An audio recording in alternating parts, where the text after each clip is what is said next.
இன்றைக்கி வந்துட்டு வெனஸ்டேயோட evening routine பார்க்கலாம். ஒரு மினி பூஜா விலாக் தான் இது.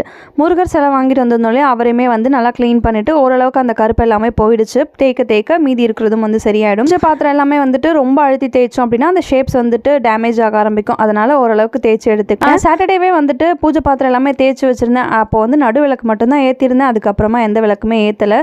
2-3 நாளாக வீட்டில் இல்லாததுனால நான் விளக்குமே ஏற்றலை. ஸோ இன்றைக்கி தான் வந்து எல்லா விளக்குக்குமே வந்து திரியெல்லாம் போட்டு எண்ணெய் ஊற்றிட்டு முருகரையும் வந்து அந்த இடத்துல வச்சு செட் பண்ணிட்டேன். அண்ட் வந்துட்டு பூ எல்லாமே வந்துட்டு உதிரி இருந்தது, அது எல்லாமே க்ளீன் பண்ணி எடுத்து வச்சுட்டேன். முருகர்கிட்ட வந்து ஒரு சின்ன சேஞ்சஸ் பண்ணி வச்சுட்டேன்.